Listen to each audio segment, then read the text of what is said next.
വണ്ടി കയ്യിൽ നിന്ന് പോയി. അതിൻ്റെ ഇൻഷുറൻസ് എങ്ങനെ ക്ലെയിം ചെയ്യാം? റീസെൻ്റ്ലി എൻ്റെ ഒരു ഫ്രണ്ട് ഇൻഷുറൻസ് ക്ലെയിം ചെയ്യുന്ന എക്സ്പീരിയൻസ് പറയാം. വളവിൽ വേറൊരു ബൈക്ക് റോങ് സൈഡ് കയറി വന്നപ്പോൾ പുള്ളിയുടെ സ്കൂട്ടർ കയ്യിൽ നിന്ന് പോയി. ആർക്കും പരിക്കൊന്നും ഇല്ലാത്തതുകൊണ്ട് മറ്റേ അയാളുടെ വണ്ടി എടുത്തുകൊണ്ട് പോയി. ഹോസ്പിറ്റലൊന്നും പോകണമെങ്കിൽ നമ്മൾ ആദ്യം ചെയ്യേണ്ടത് നമ്മുടെ വണ്ടിയുടെ കുറച്ച് ഫോട്ടോസും ചുറ്റും നടന്നൊരു വീഡിയോ എടുത്ത് വയ്ക്കുക. എന്നിട്ട് വണ്ടി എടുത്ത് നേരെ ഓതറൈസ്ഡ് സർവീസ് സെൻ്ററിലോട്ട് പോയി. വണ്ടിക്ക് ന്യൂ ഇന്ത്യയുടെ 0 ഡിപ്രിസിയേഷൻ പോളിസിയാണ് ഉണ്ടായിരുന്നത്.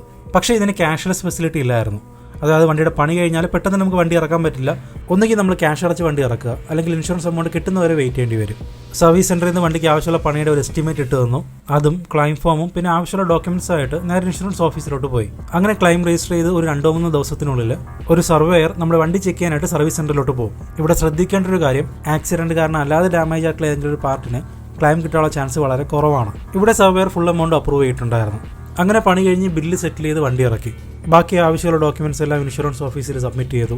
അതിനുശേഷം ഏകദേശം ഒരു 10 ദിവസം ആയപ്പോഴേക്കും ക്ലെയിം ചെയ്ത എമൗണ്ടിന് ഏകദേശം ഒരു 200 കുറഞ്ഞിട്ട് ബാക്കി എമൗണ്ട് അക്കൗണ്ടിൽ വന്നു. വണ്ടിക്ക് 10,000 രൂപ താഴെ മാത്രം പണിയുള്ളതുകൊണ്ടും വേറെ തേർഡ് പാർട്ടി ക്ലെയിം ഇല്ലാത്തതുകൊണ്ടും GD എൻട്രി FIR ഒന്നും ഇതിന് വേണ്ടി വന്നില്ല.